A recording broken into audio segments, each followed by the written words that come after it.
Once upon a time, I was a Christian missionary. Once upon a time, I woke up every single day at 5 a.m. and I read the Bible for an hour. Once upon a time, I went to a Christian Bible college and I believed every word of the Bible was inspired by God. Now that feels like a lifetime ago. It feels like a completely different person who believed that, who taught that, and who even committed to missionary work to teach kids and people all around the world what I believed about Jesus and Christianity. Hi, my name is Liz, and I talk about whatever's on my mind on my channel. And a question I get asked a lot is, you grew up in a cult, you were once a former Republican, you were a former homeschool kid, you're pretty outspoken about where you are today, but you don't really talk about religion that much.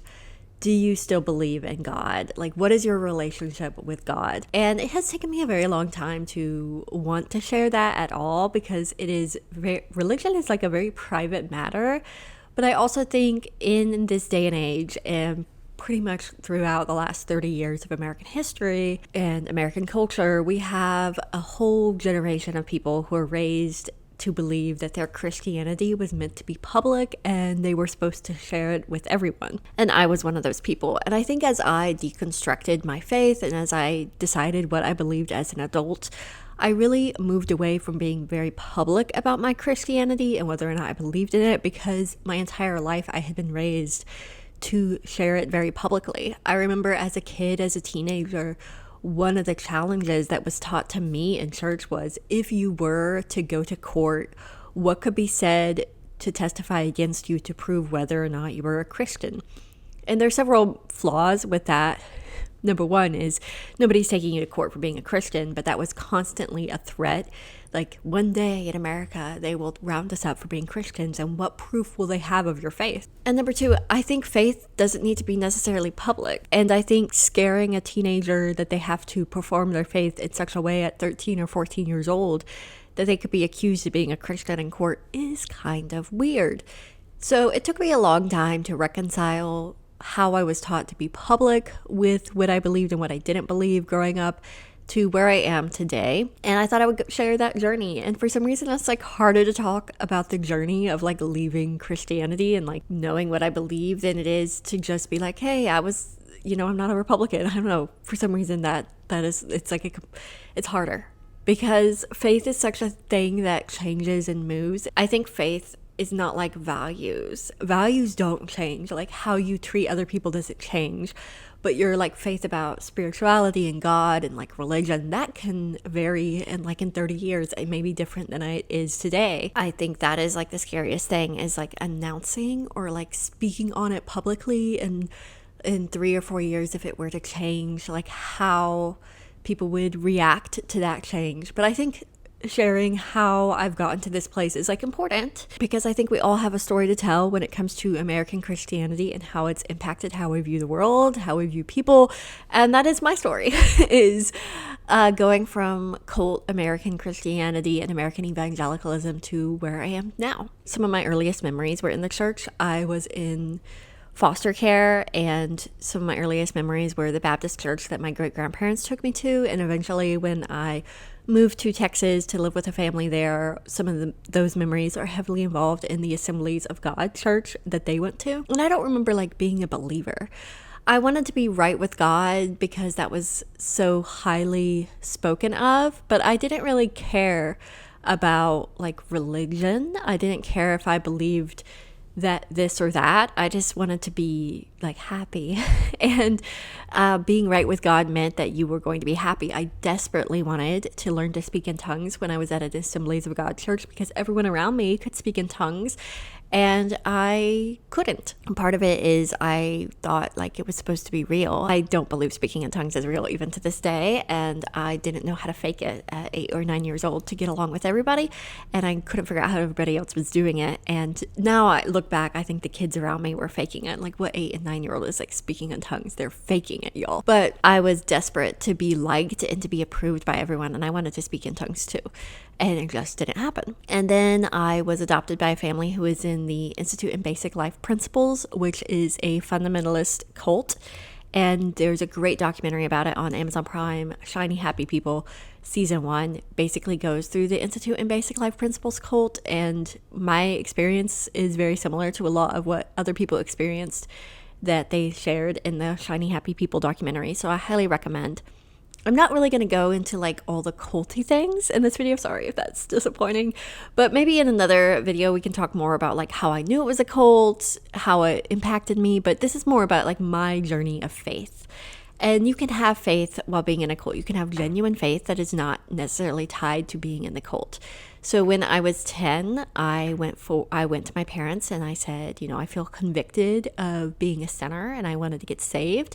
And I prayed that Jesus would save me from my sin. And then the next Sunday, I was baptized. And from that point on, I was a Christian. And when the next several years were really hard because I had CPTSD, so complex PTSD from the trauma I had experienced in foster care. And then when I was 13, my parents adopted my 2 younger siblings, and it was very traumatic to suddenly go from a single child in the household to my 2 sisters who also had their own traumas. And when I hit puberty, I really, really struggled to reconcile what I had been taught about purity culture and how, my body was really not my own. It belonged to my future husband, and my father, was keeping me pure until I was married. And 13, 14 years old, being told that, and having gone through sexual abuse in foster care, I really struggled. And I became very bitter and very angry and just like really disconnected from faith. I thought that God wasn't real, and I thought everybody had made it up. And I really struggled. My mom and dad really struggled because I had said, I got saved when I was 9 or 10, and now I'm 14 and 15, and I'm like, all of this is fake. I just decided everything about it was fake, and like none of it was helping, and that God was actually something that was being used to punish me. And I felt like God was a scare tactic that was being used to punish me, and I didn't like it. And I was very adamant that I didn't believe any of this. And that was a couple of very, very rough years, because not being conforming to the cult beliefs about God and Jesus meant that I was constantly at odds with my parents and with my church community. And I was just like a very unhappy child, and I was just miserable. And there are like literal family pictures, and I look miserable. And I wanted to be in public school really bad. I wanted an actual education, and it wasn't being given to me. I was really struggling with like math, and I wanted a teacher, and nobody was teaching me. And then also I was like constantly being told like that I would be right with God if I would fast and pray. And so fasting became like a weekly and daily regimen where my parents would say, oh, you're not right with God, so we're going to take away food until you get right with God. And like the constant like regimen of fasting, it was supposed to be like a spiritual exercise, but it was used as a punishment. And I grew very resentful, and I blamed God for this. I was like, God is using my parents because he hates me and he's torturing me. And I was really, really an unhappy child, and my parents were using the teachings of the Institute and Basic Life Principles to basically practice child abuse, and nobody was stopping them because we were surrounded by people who were also in IBLP. And it was basically, if your father said something was the right way to do it, then no other person could question it. And there was a lot of very physical and spiritual abuse in that time period in my life. And I just became desperate to find a way to conform so that I could stop being in constant tension with my parents, so they could stop taking away food, basically. I was just hungry all the time. I was miserable, and I just wanted to not be miserable. And I didn't know what that would mean for me. So when I was 16, I heard about a week-long camp through IBLP that you could go through. It was called Journey to the Heart, and it was kind of promised as like a fix. It could fix you. So I begged my parents to go. I said, I think this will fix my spiritual issues. And they were kind of desperate for an answer too. So they allowed me to go to Journey to the Heart with Bill Gothard's ministry. So I went up to Chicago. I say I've been to Chicago, but I've only been to the headquarters of the Institute and Basic Life Principles, which is in a suburb of Chicago. So in my mind, I've never actually been to Chicago. It's still on my bucket list of places to travel to. And I went to the Journey to the Heart, and we went up to the Northwoods. And on the 3rd day of Journey to the Heart, you do not eat, you fast all day. And so I'd been fasting all day, and it was very manipulative. They would wake us up at 5 a.m. We wouldn't be going to bed till midnight or later. We would be praying for hours, and they would be denying us food. So keep all that in mind, that by the third or fourth day, I was very, very physically wrung out. And I had this insanely spiritual experience. We were walking around this lake. We had driven from Chicago to a campus in the North Woods of Michigan, and we were walking on this lake. And this girl started to pray with me, and I like had these convulsions. It's like hard to describe. Like looking back on it, it was so traumatic, in a different kind of traumatic way, in a way that it just was like all of the terrible things that I'd been going through at my parents and like what had happened before I was adopted. It just like came all to the surface, and I had this like really spiritual experience where I just was like, I'm going to hand this all over to God. I'm going to forgive everyone who's hurt me. And I felt like a new person. And I remember I was like sobbing and sobbing and sobbing, and like convulsively crying, and being told that the reason I was convulsively crying was like it was demons attacking me. And as I begged for like freedom, that like God was freeing me from these demons that were attacking me. And that is kind of the experience of what happened. And I then claimed that as spiritual freedom. And I like stood up and went back to headquarters with Bill Gothard. I had a meeting with Bill Gothard and told everyone that like while I knelt in the snow in the North Woods after fasting for 2 days and crying convulsively, that I had been held captive by demons and that God had freed me. And yes, everyone said this is what happened. Like all of the adults in my life affirmed this experience. And it became this moment that like I could not believe in God, because I really for years felt like I had been freed from demonic oppression in the middle of the North Woods of Michigan, in the Upper Peninsula of Michigan, in the middle of the snow. And like that was my spiritual like awakening, you could say. And that was something that you couldn't take away that belief from me for years. And I came home from that, and everybody was like, oh, you're a new person, you're happy and you're light. And I don't understand how to explain it, but when I went to the North Woods, I was depressed, sad, miserable. And I came home and I was not sad, miserable, or depressed. I was happy. And it was like this false happiness where I was terrified of like being told that I was depressed again. Like, for example, when I had my wisdom teeth surgery, at 18 years old, I had a horrific reaction to being put under. And when I woke up, I was like traumatized and fighting the doctor. And my mom said, oh, you looked like you did before you went on Journey to the Heart, like your eyes were manic. And I was like afraid that demons were attacking you again. So for years after, I was just afraid of anyone in my life claiming that I was once again under demonic oppression. So I always was upbeat. I like never let anyone see me sad or upset about anything, because then it could be said that I was back under demonic oppression, and I did not want that. And after Joining to the Heart, there is another program that the Institute in Basic Life Principles ran at the time called Excel, and I worked all summer long and paid my way through Excel. Excel was a couple of $1,000s, and I worked hard for it. Worked at a chicken processing plant. Do not recommend that job. It was hot in the Texas heat, working in a chicken processing plant line, and I saved all of the pennies from that job to go to Excel. And Excel is what gave me discipline.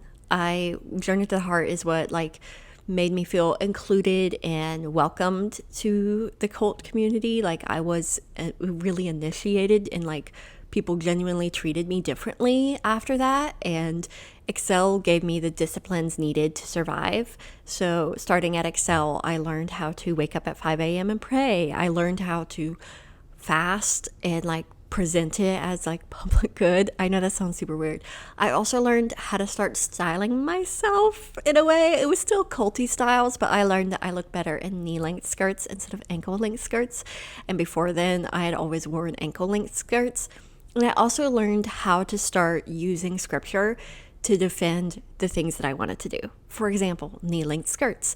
My mom said I had to wear ankle length. Well, after Excel, I was able to find Bible verses to back up the things that I believed, that I started to see as not sinful, like cutting my hair or wearing makeup or wearing knee-length skirts instead of ankle-length skirts. And I started to actually like read, because I was reading the Bible so heavily every day at 5 a.m. for an hour every day, I started to like absorb it and realize the inconsistencies of what my parents practiced and what I was reading in the Bible itself. And I was also memorizing massive amounts of the Bible. I memorized multiple books of the New Testament. I memorized the book of Luke, chapters 1 through 10. I memorized the book of Acts, chapters 1 through 5. I memorized most of the book of Romans, Philippians, Colossians, Galatians, and 1st and 2nd Peter, the book of James, and the book of 1st John. Those are all like books of the Bible I just memorized. Because if I read something repetitively, I tend to memorize it. Memorization is not difficult for me. At least it wasn't, especially when I was a kid and didn't have any jobs or responsibilities other than memorizing the Bible. I went to the National Bible spelling bee, except for Bible passages where you memorize and like quote them. I won like 2nd place in the state of Texas. We did this yearly event called the Scriptorium, where you would choose a passage of scripture. They would say these are the passages of scripture that we're memorizing, and then you would quote them publicly. I memorized the book of Esther for that and like performed the entire book of Esther. And I actually like enjoyed memorizing and then like being able to perform scripture. I had my favorite writers in the Bible. Like I loved memorizing Paul, like the Apostle Paul, but I did not like Peter. I would say you could tell Peter had ADHD and his thoughts didn't align and like going from one thought to the other, and it was hard for my brain to connect them when I was like memorizing Peter's writing. But Paul, I felt like I could follow his train of thought really well, and I memorized him really well. So I became like a Bible scholar in a way, not like actually Bible scholar, but like I became like someone who you could tell me a Bible verse and I could tell you where in the Bible it was found. You could quote a passage of scripture and I could tell you where in the Bible it was. And I just poured over the Bible, writing notebooks of notes. And this became vital to me realizing that the Institute in Basic Life Principles was toxic. So after Excel, I came back home and I started to want to be more independent. I was 17 or 18 years old and I really wanted to go to college, and I had been told by my father that they would prefer that I would stay home and get married, but the Bible said that men can go to war at age 21, so people shouldn't go to college because it's like a culture war, going into a culture war until they're age 21. So that is when I was told you can go to college. So I spent the years between Excel when I was 18 to 21 really just trying to conform to my parents, fight for my own identity, and also raise my 2 younger sisters. So I was homeschooling them and constantly trying to convince my dad that the things he wanted were not biblical. Like the fact that he didn't want me to cut my hair. I cut my hair for the first time when I was 19 or so, like cutting it like shorter, probably this length actually, but it was closer to waist length, and I cut it. And my father did not speak to me for 2 weeks because he was so upset that I cut my hair, and he felt like it was a defiance. And I could not find anything in the Bible that backed that up, basically. And I would argue with him about the fact that my cutting my hair was not biblical disobedience. And we would go back and forth, and I would bring up the passages of scripture about fathers not vexing their children to wrath, and the fact that he did not want me to cut my hair and I did not like my hair long was vexing to me. And we would have many discussions over this. And I also had a friend who was living at IBLP headquarters at the time, and I was seeing her kind of struggle through a relationship with Bill Gothard as he was harassing her, sexually harassing her. And I began to question IBLP because of that specifically, and because of the fact that IBLP gave my father so much authority. And as I was reading the Bible, I did not see that in the Bible. And so I began to question this like idea of spiritual headship, where my father controlled every aspect of my life and where I was supposed to completely 100% obey him in all aspects until I was married, and then my husband would get that headship. And I just didn't see that kind of acting. I didn't see that in the Bible. I didn't see women in the Bible giving over their personhood to men in this way. So I really began to question IBLP. And as I saw my friends suffer through IBLP and what it was doing to them, specifically their relationship with Bill Gothard, I began to question Bill Gothard as an authority. And around that time, I got my first Kindle. My grandmother gave it to me, I think, around the age of 20, because she's like, next year you're going to college. She really wanted me to go to college. My grandma did not get to graduate from college because she got married at age 17, and she really wanted that all of her granddaughters especially to go to college. So she gifted me a Kindle for my 20th birthday / Christmas. And as I got this Kindle, I started to find websites, specifically as I was like researching Bill Gothard, websites like Recovering Grace that told the stories of abuse that were happening in IBLP that were covered up by the ministry and the cult leadership. And from age 20 to 21, as I read through Recovering Grace and I compared the teachings of Bill Gothard to what I was reading in the Bible as I read the Bible for an hour every day, I began to decide that IBLP was not for me, that I did not believe in the authority of Bill Gothard, and I did not believe in the teachings of the Institute and Basic Life Principles, and I was looking forward to going to college and getting away from the Institute and Basic Life Principles. And my family was pretty clear that I would not be allowed to go to a secular college, that it would not be supported in any way, shape, or form.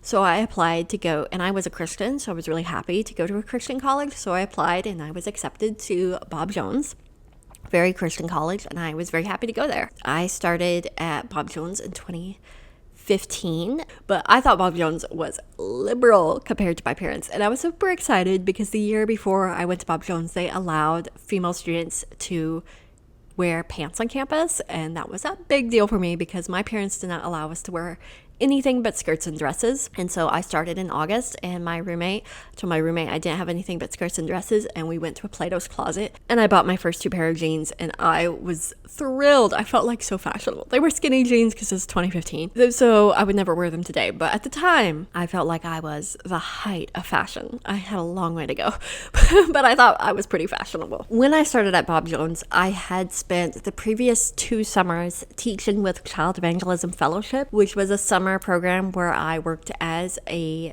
teacher of kids because I believed the gospel. It was so exciting to go out and teach kids that we'd have these summer clubs.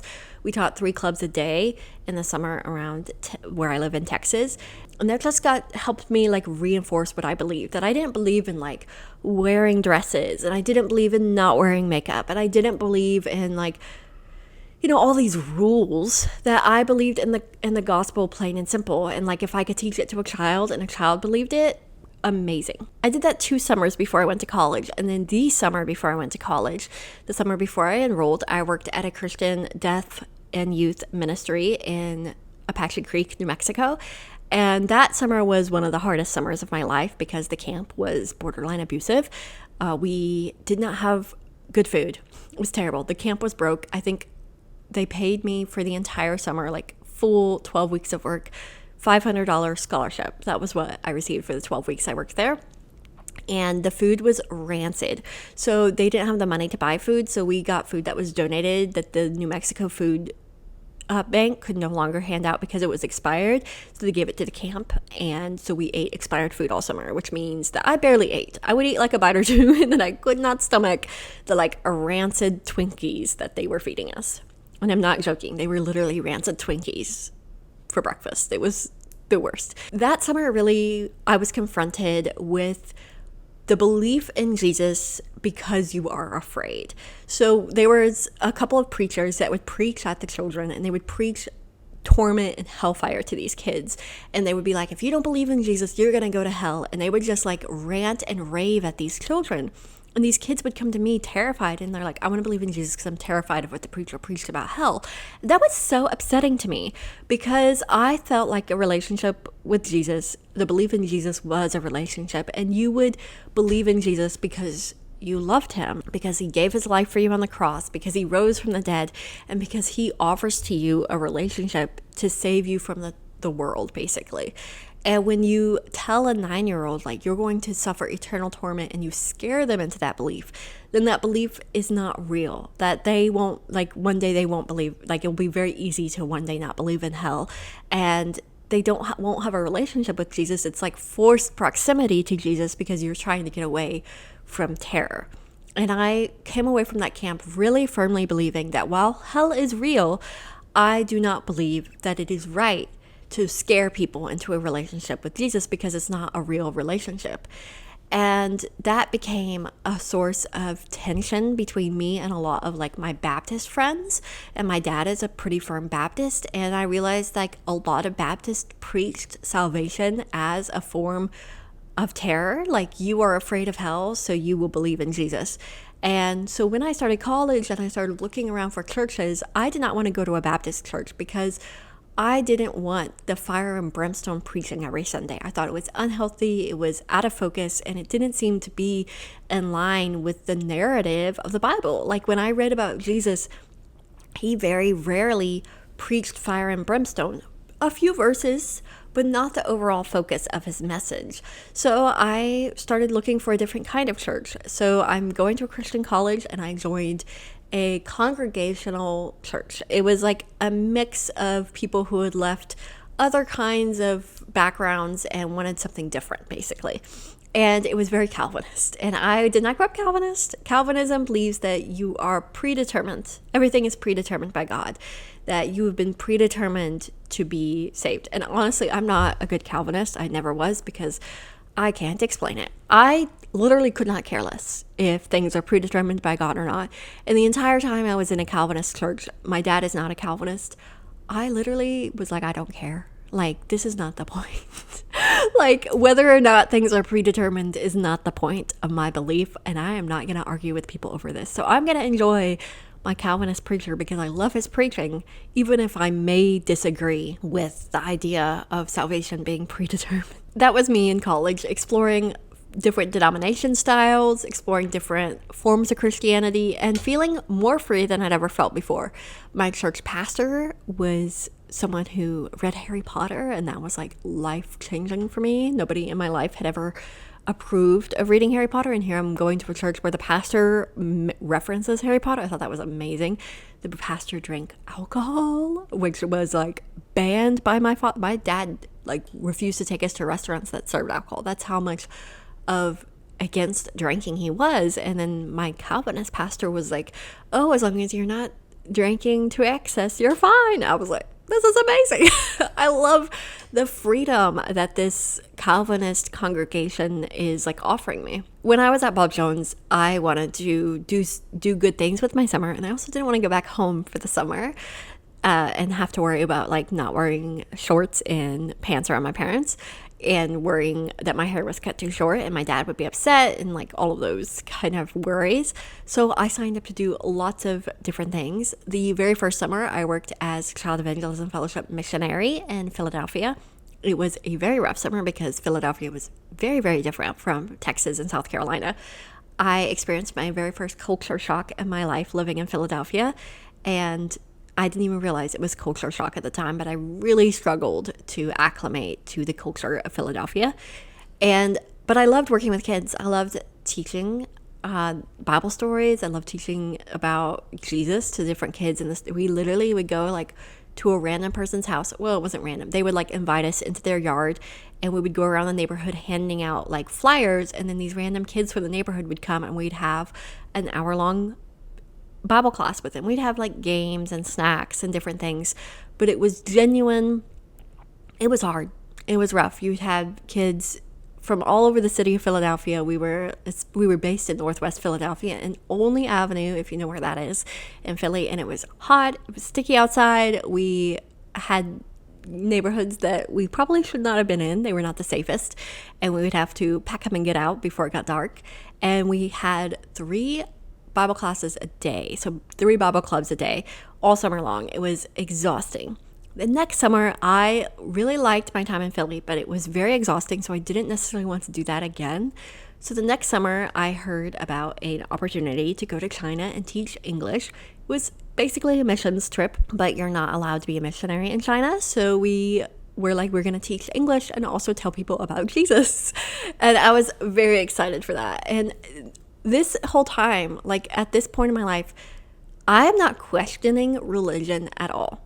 I'm only questioning different practices of religion, like the differences between what Bill Gothard and my parents believed and what I believe. But I am still believing in like the basic tenets that Jesus is the Son of God, that he's the only pathway to heaven, that all of us are born sinners and that we need Jesus to get saved. Like those are the things that I believe.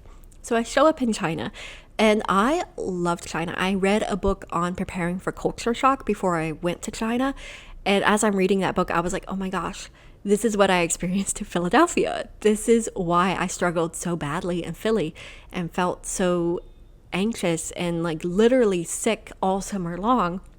Not only was I working extremely hard in the summer heat and pushing myself out of every comfort zone I knew in life, I was experiencing culture shock. And looking back on reading that book helped me realign myself for China, and it was really good. And it just like helped me see what happened in Philly in a new light and realize I wasn't a bad person. I was just a culture shocked person. So I showed up in China and I was having the time of my life. I loved my students that I was working with. I loved exploring like the Great Wall and Beijing and Shanghai. I loved dumplings. They were the Chinese, the Shanghai steamed dumplings. I miss them every day. They were so good. And halfway through the summer, I had a student who went by the name of Lucy, and she and I became pretty close. And we were out at lunch one day, and she said, Miss, do you know why I go by Lucy? And I said, no, I don't know why your name is Lucy. And she said, I named myself after Lucifer. And I was rather taken aback by that. I was like, why would you name yourself after Lucifer? And she said, well, he is supposed to be the prettiest angel in heaven. And I was like, well, yeah, there is a passage in Isaiah, but I'm like, I don't think she's read the Bible. So I was like, where did you read that? She was like, I read it in some comic strips. And she's like, I also read about Thor and Loki. Do you like Loki? Because I think Lucifer is like Loki. And she's like talking to me. She's just comparing Lucifer to Loki and Jesus to Thor. And she's talking about these comics that are like basically comics that involve like all of the old the Roman gods, the Greek gods, Christian gods, and the Norse gods. And she's like talking about these comics and how they use all of the deities and how they're fun. And I was like, that's so interesting. And I said, do you know, Lucy, do you know where I would have read about Lucifer and Jesus? And she's like, no, where would you have read about them? And I said, well, I read about them every day in the Bible. And she's like, you own a Bible? I was like, yes. She's like, why would you own a Bible? Like, that's a big book of myths. And I was like so taken aback. And I was like, no, I actually believe the Bible. Like I believe it. And she's like, why do you believe it? And I said, well, it's the truth. And she's like, it's all made up, miss. Like it's all made up. And I was just really taken aback by that conversation. And I walked away from it very, very sad for her at the time. And I just couldn't help like wonder, like, how could someone like that be condemned to an eternity in hell when they had no understanding like I did? They were not raised that the Bible was real. In fact, they'd been told their entire life it was made up and like funny stories, basically. And I just became very sad because I'm supposed to tell this 18-year-old who I literally just met 2 weeks ago that her entire life is wrong and that my faith is correct. And if she doesn't believe it, she will go to hell. And if I had never showed up and told her, she would have probably gone to hell anyway, because there's no one in her life to have told her about Christianity. And it just made me really sad, because that means like there are thousands of people like that, and not just thousands of people who believe that. There are millions of people who have never met someone who believes in the Bible as fact, who have never been told that Jesus is the Son of God and the only way to heaven. And my faith says that all of those people are condemned to eternal torment. And I told people on my team, like I was working with, I was like, this is really bothering me. You know, we're about to say goodbye to these people, and we're probably never going to see these kids again when we go back to the US.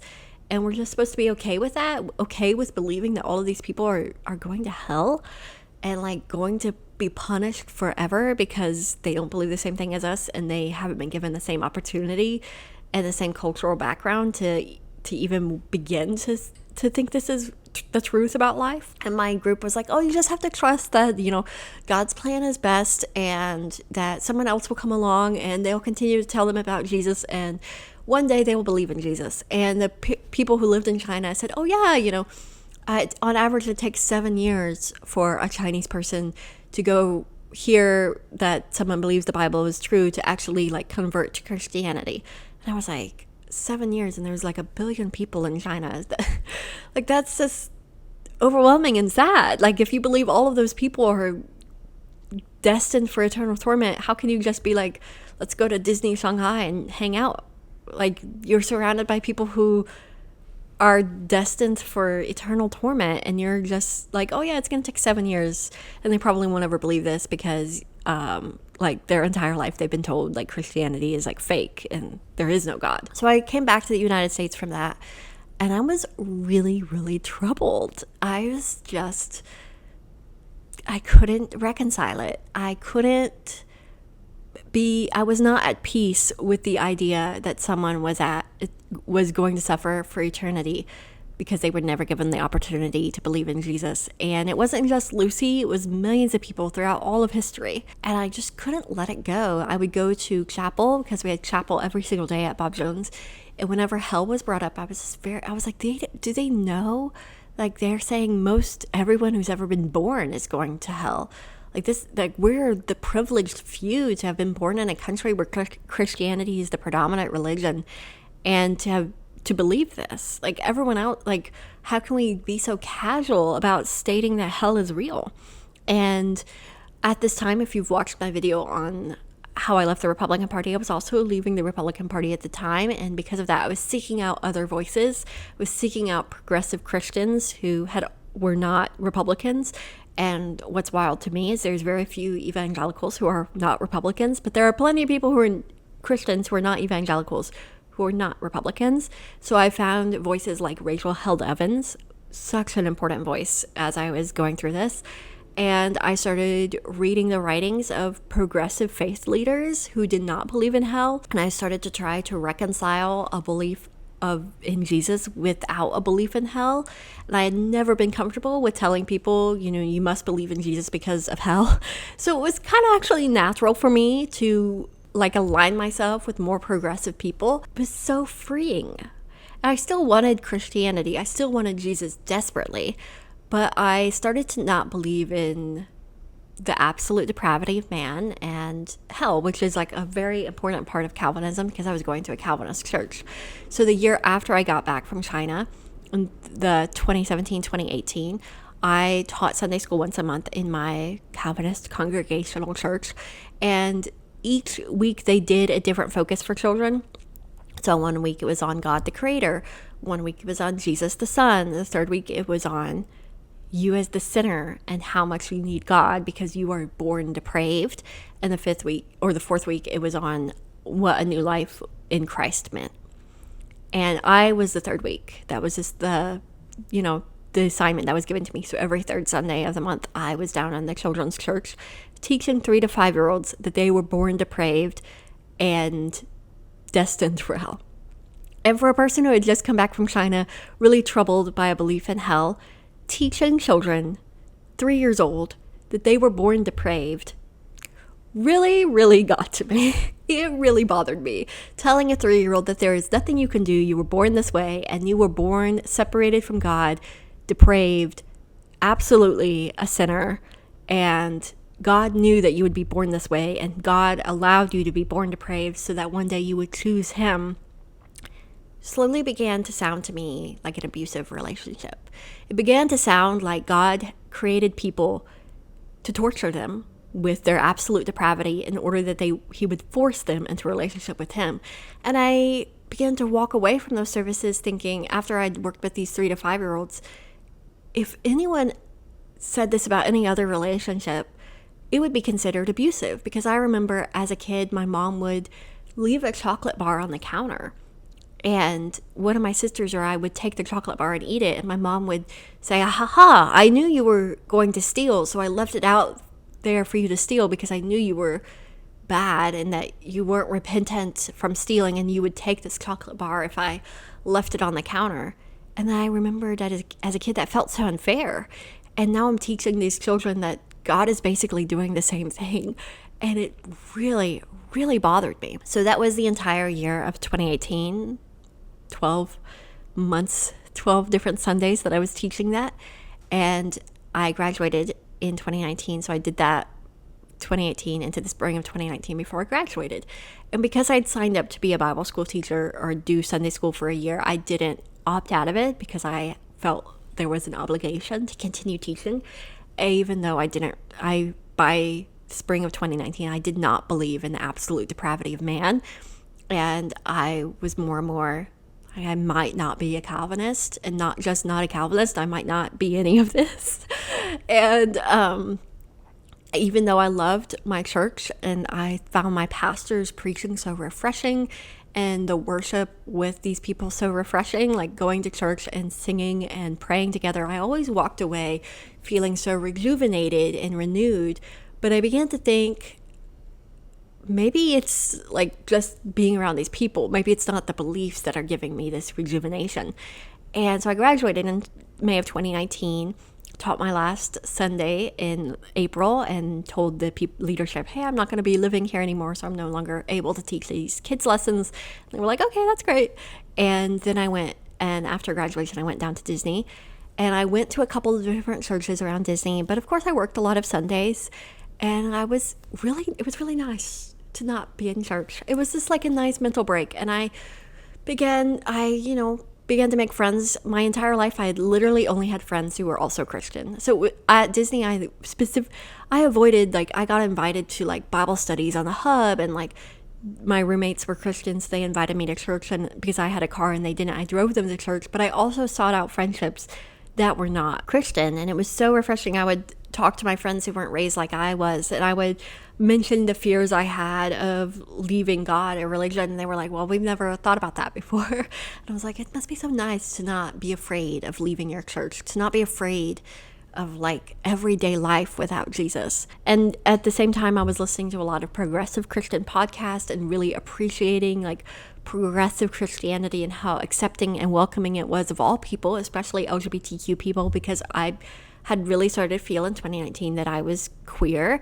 and I didn't know if I could ever date men, and I definitely thought I could date women at the time. I went on dates with women when I was at Disney, and I found a progressive church that I went to that had an LGBTQ pastor, and it was like amazing. It was like, oh, it's so incredible to see these people who are so free and living their lives to the fullest, and who also believe that they are fully and wonderfully made by God. And that is a possibility. That is something I could have. Like, I don't have to leave my religion behind to accept my sexuality. And that felt really refreshing. So I ended my time at Disney in December and moved back to South Carolina, and I visited my church once again. They, like the second Sunday I was there, they were like, oh, are you going to teach kids church again? And I said, no, I'm not going to volunteer.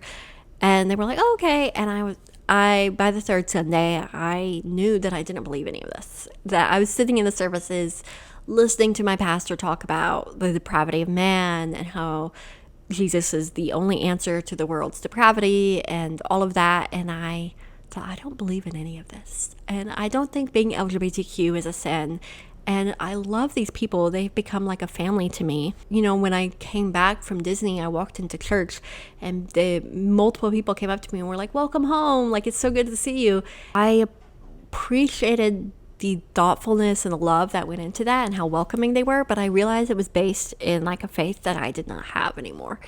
So the pandemic started in March, and by the end of March, I wrote a letter to the church, and I told them I no longer believed in the tenets of Christianity and the fact that Jesus was the divine Son of God, and that we were born depraved, and that the only solution to our depravity is a relationship with Jesus. At the time, I was still flirting with progressive Christianity. I thought maybe I could go to a progressive church after, the lockdown is over and churches are open again. So I lived in South Carolina for a year or so, and then in 2022, I moved to Florida, and I became close friends with someone in Florida who is a progressive Christian, and he invited me to his church service, and I went, and then I walked in. I was like, no, I don't believe in any of this. I realized I don't believe in any religion. I enjoyed the service. It's like, it's nice. It's like getting a pat on the back. But I don't believe in the divine in that way. I don't believe in the inherent divinity of Christ. I don't believe in heaven or hell. I just don't. I've let those beliefs go. And honestly, I don't miss having them. Like, it's kind of nice. It's like very freeing in a way. So much of my realization that I don't believe in religion in any way is the fact that Stepping away from it allowed me the space to process everything that I've gone through when it comes to religion, from being in a very culty religious group to being a missionary and like dedicating so much of my time and energy to trying to convert people to Christianity, to a Christian college where religion was regimented and necessary to survive, and then taking a space back completely from that and just feeling relief and feeling the ability to be a human without the constraints of religion around you, like guiding you and directing your decisions in your life, which is what religion was for me. And I did for a long time try to reconcile progressive Christianity with faith, and I just couldn't do it. I just find it all kind of trite and a little bit, it feels a little bit silly. Like, I don't know. It doesn't feel like it holds meaning to me. And maybe one day it will. I have thought about, if I have children, if I have kids, would I want to raise them in a church? Because I find that community very wholesome and healthy for kids, especially like a support group as a mom and as parents is a very healthy support group. But I think that would be kind of a toxic way to go back to church, to say, hey, I need a support group, so I'm showing up, when you don't really believe it. And I don't want to do something that I go tell my kids, hey, I don't really believe this, but I think it's healthy for you to have values, so I'm bringing you. I think you can impart your values without religion. To this day, a lot of my values are still pulled from religion. I say there's a verse that Micah says, what does the Lord require of thee but to walk humbly, do justice, and love mercy? And I think that verse is very important to my life. Like, when I think about the policies I embrace and the people I surround myself with and the life I want to live, I want it to be a life of mercy, justice, and humility. And yes, that comes from the Bible, but I also think the Declaration of Independence, where it says we hold these truths to be self-evident, that all men are created equal, that all are entitled to life, liberty, and the pursuit of happiness, that also is a value of mine. Like, I fully believe that. And that's written originally by John Locke, and then Thomas Jefferson adopted it. And it's not from the Bible, and yet that has become a creed of my life. So I think I can take any passage from scripture, like Micah 6:8, or a passage from literature or from historical documents like the Declaration of Independence, and that they can become symbols or sayings to embrace as value driven without needing faith or religion behind it, if that makes sense. I do think community is such an important part of religion, and whether you embrace religion or not. And for me personally, I am dating someone who grew up Catholic, and from a young age, after confirmation when they were 12, but as a teenager, they realized they didn't believe in any of this and that they are an atheist. They lived in China for 10 years in an atheist culture, and so coming back to the States, they have never been interested in religion at all. Dating my boyfriend has been so refreshing, because when I'll bring up religious things and say, hey, should we go with your parents to Easter service, or should we find a church to do like a Christmas candlelight service? They're like, why? And they're not bothered by the fact that I feel like these cultural obligations, but they're also not going to do them because they're cultural obligations. They are not going to cater to these like cultural family obligations of like Easter and Christmas, which I still feel like this cultural obligation to do. Like, if I don't go to church on Easter, like I've done something wrong. Not because I believe in Easter anymore, but because it's the thing you're supposed to do. And it's so nice to be dating someone who's like completely liberated from that. And part of it is being raised like nominally Catholic. And like, I think it's very different to be raised nominally, like very, like go to church on Easter and Christmas, than it is to be raised very culty Baptist like it was for me. And sometimes I understand Catholic guilt is a thing, but sometimes I would take Catholic guilt I would trade it. I would trade away my culty feelings in the way I was raised for just a touch of Catholic guilt. Catholic guilt, honestly, doesn't seem that bad compared to the way I was raised, where it's like, if you are driving over the speed limit and your car starts overheating, that you think God is punishing you. Because that is literally the experience I had in college, where I would be like, oh no, my car is overheating and I was driving 68 in a 65-mile zone, God is punishing me. Like, I feel like that's not Catholic guilt, and I would trade a little bit of Catholic guilt for not feeling like God is punishing me at all times. Because I'm out from under the umbrella of authority of my parents, because my dad told me not to speed, and I did. Now, I did ask on my YouTube community tab if I was going to film this video, and if there were any questions. So I had a few questions that I thought I would answer, and I feel like the last one that I mentioned about being afraid of my car overheating because I was speeding kind of deals with this question. But somebody asked, have you dealt with any anxiety about being wrong about your choice, worrying about hell, etc.? If so, how do you deal with that? I also left Christianity and struggle with this from time to time. Number one, I don't worry about hell because I don't believe in hell.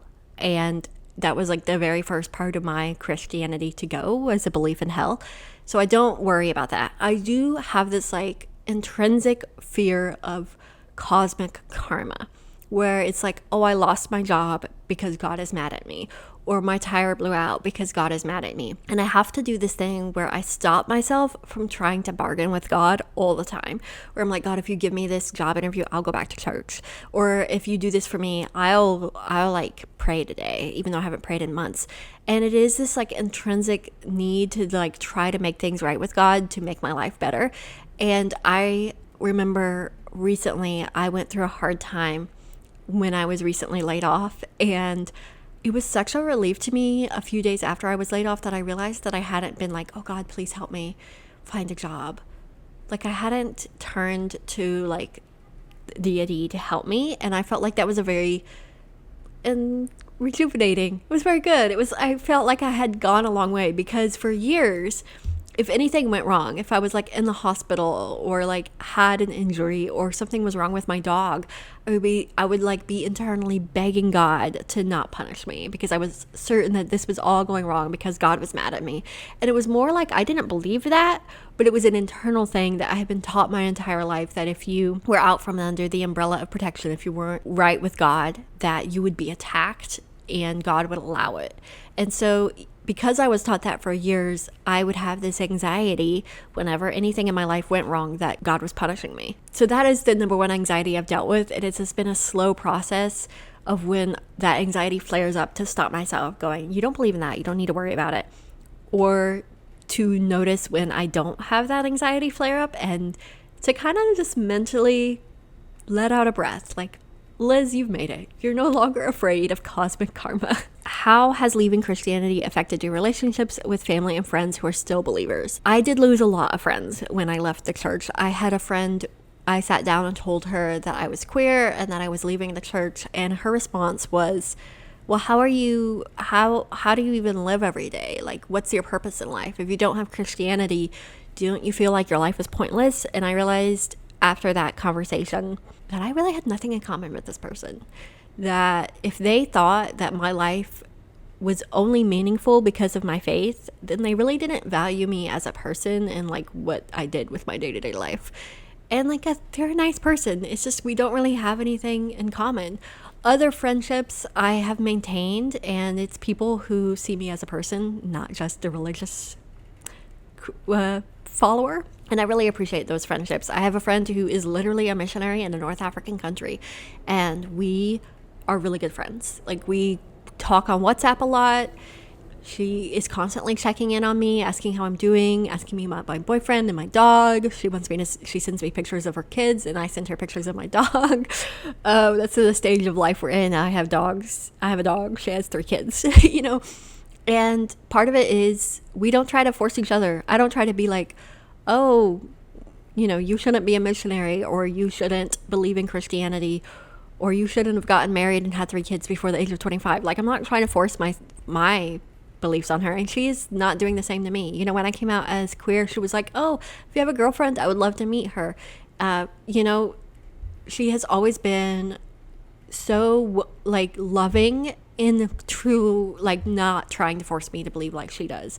And she has said many times, you know, she's also like been so supportive of me talking about what happened with my family and like how I grew up, and just saying, you know, she has said, I didn't grow up like you. I didn't have the experience of Christianity like you, so I don't know what it's like to grow up in a Christianity that is so oppressive and abusive. So I can't judge you for calling Christianity oppressive and abusive because I didn't experience that. And I think that's the kind of friendship you can maintain, is people who respect your boundaries, people who respect where you are, and people who don't try to force their experience on you. And I don't try to force my experience on them. You know, if Christianity is amazing for you, if it's redemptive, if it's healing, if it's what you need, good for you. But it's not that for me. And that's why I don't say that like all religion is a cult, because that is not respectful to people who do find healing and relationships and meaning from their faith. And I don't want to be like, your faith is abusive and a cult, because that is not respecting their experience. How has your stance regarding death changed, your death and that of those you love? I think for me, I don't really believe in an afterlife at all. And actually, I don't know what I believe about the afterlife. I think it is amazing. When I asked my boyfriend, I was like, do you believe that you have a soul and an afterlife? And he was like, no, why would I believe that? And I was like, that's so nice. That's so nice not to believe that. I'm jealous. I still have this like weird, like, I feel like I do have a soul and an afterlife, but other times I'm like, no, I don't. I would love to be able to see my grandmother. I miss my granny so much. She passed away when I was in 2019, and she was always so supportive of me. She's the one who supported me to get into college, and she passed away this semester before I graduated. And she told me before she passed away, she's like, I know you're going to graduate. And it's like, she's one of those people, one of the biggest influences of my life. And the idea of never seeing her again is really horrible.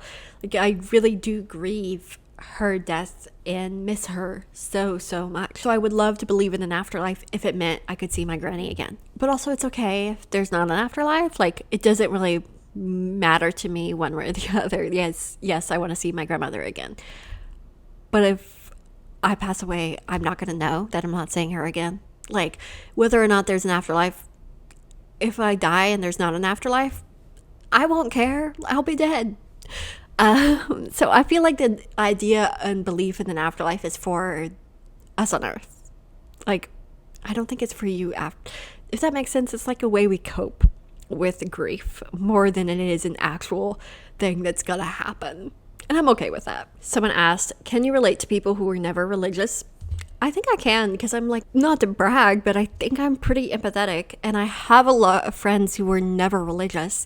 And most of the time I'm like, that's so hilarious. You have no trauma. No, I mean, you do have, people are traumatized in other ways, but it's so nice to not be afraid of like eternal torment and like afraid that you're going to be persecuted for your faith, or afraid that you're going to be asked to deny Jesus or be shot at Columbine, because that's a thing that was taught to me. I'm not jealous of people who are never religious. It's more like, wow, must be nice. I relate in different aspects. I think we can all find points of connection, and the human experience is diverse and wide, and there are many ways that you connect with people beyond your shared trauma, past, or religious beliefs. And I love finding those moments and connecting with people. I love the fact that I personally think I have a really wide and varied friend group of people who grew up similarly to me and people who grew up way differently than me, and I love connecting and maintaining friendships across the spectrum of life. Someone asked, were there any benign culture shock moments that have stuck with you? Just that, oh, I couldn't have done or enjoyed XYZ if I was still practicing my previous faith. Every time I sleep in on a Sunday, or I have my coffee and watch SNL at 10 a.m. on a Sunday, I am just so thankful that I don't have to fuss and rush and get out the door to be in a church and be sociable and be nice to people at 9:30 or 10 o'clock on a Sunday. I didn't mind church service, but once you stop going every single Sunday, it's really nice to not ever have to worry about going again. I think that's all the questions I'm going to answer for now. I know. I've talked my brain out and I've actually enjoyed this. I hope it was a good video in a way. I hope it answered lots of your questions and provided insight into the mind of a former really religious person. And I know everyone's journey is different. Some people are still Christian, some people have never been, and some people are finding religion in different ways. And I appreciate everybody who watches these videos. Please let me know what you think, and any thoughts you had while watching the video would be great. I know I'm going to get comments from religious people being like, oh, you never knew Jesus. You only knew a religion. No, I knew Jesus. And I decided that I didn't believe it. So you don't need to be in my comments trying to convert me. There are many ways to convert people to your faith. And commenting on a YouTube video is probably not the most effective way. So save your time and energy for another day, because today is not the day you're going to convert me. Find another more willing convert. Anyway, thanks you all for watching. I will see y'all all around the internet. Until next time, see ya.